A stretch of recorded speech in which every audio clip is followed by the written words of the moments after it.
Some people believe that there's a floating city up there, the New Jerusalem, and that's where they're living. That's why we can't go there. And there was also cities in Iceland and Siberia and places like that on the old maps, and it seemed like they've been bombed to smithereens. There's nothing but craters there, and there's no buildings or structures there anymore, and ice and snow now. Some people believe that's because they had to get rid of it so nobody could live up there and see that there was action that is occurring up there, that's where the saints are. It talks about anybody that would go to heaven in the Bible would go to the sides of the north. I believe it was the North Pole. The sides of the North Pole may be the entrance to heaven. But they talk about the aurora borealis. Maybe that is the glory of God, or protruding from the saints at the North Pole. It just seemed like when the people came back, they had nothing but like pilgrim uniforms on, and they were stoic. Like they weren't good people, the adults and the children. Everybody looked like they were out of sorts, and they were in the wrong place at the wrong time. The first generation was called the lost generation because they didn't have any parents, in my opinion. They had orphan trains that shipped children in North America from the East Coast to the West, or all throughout the middle part of the United States, the Midwest, and dropped kids off to be adopted or whatever. They had so many. And then everything that was technology was eco-friendly, but it changed to combustion engine. And some people believe the Bible was written for us during the Millennial Kingdom, that timeline.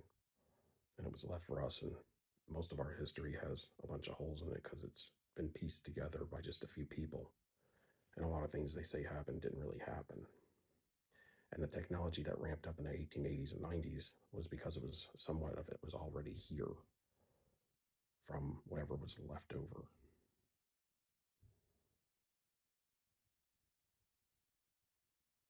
And all of those structures got taken over by governments and churches that were founders, Freemasons, because they got the masonry for free. Some people believe that July 4th, 1776 was the day that occurred, the day that America became a nation.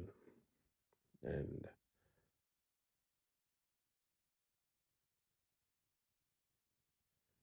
some people believe 1812, but either one could be.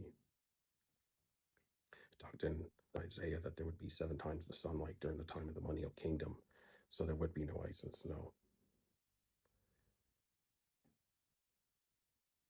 And the art they had is almost, it's unable to be done today. A lot of the frescoes and friezes of statues and stuff it's almost unable to be done today. It's so superb. It couldn't have been chiseled out, but how did they build all these structures with chisels and hammers? And why were they digging out the pyramids in Easter Island, Rome, and Kansas City, and all these other cities in the early 1900s? They had no technology, but they built stuff like St. Peter's Basilicus and all these amazing buildings. But a lot of us believe there was a false narrative placed upon them. And a lot of times they will even have reface them because they'll have old dates on the building. So are we in Satan's little season? You tell me in the comments, because if we are the generation that's supposed to be still waiting on Christ, it would be a more fervent church than what you're seeing today. And when it talks about even electing Christ would be deceived, it would be now, over the fact that this happened already, and God would allow this to be kept under wraps because you wouldn't need faith to believe in Christ. If you knew you came already, it would be easy to believe. But we didn't even have the Model T until the early 1900s, but they had these mega structures, and supposedly they did them with a horse and a cart and a chisel and a hammer. And skilled labor, y'all. If you ever did construction workers they ought to be able to back me up here, but we don't build stuff at all that's any decent compared to the old stuff. They built amazing stuff back then. And all of those spires on those buildings that have been stripped off or dismantled, they had copper because they were using as a conductor. I might do more, but this is just to give you an idea. Thank you for watching.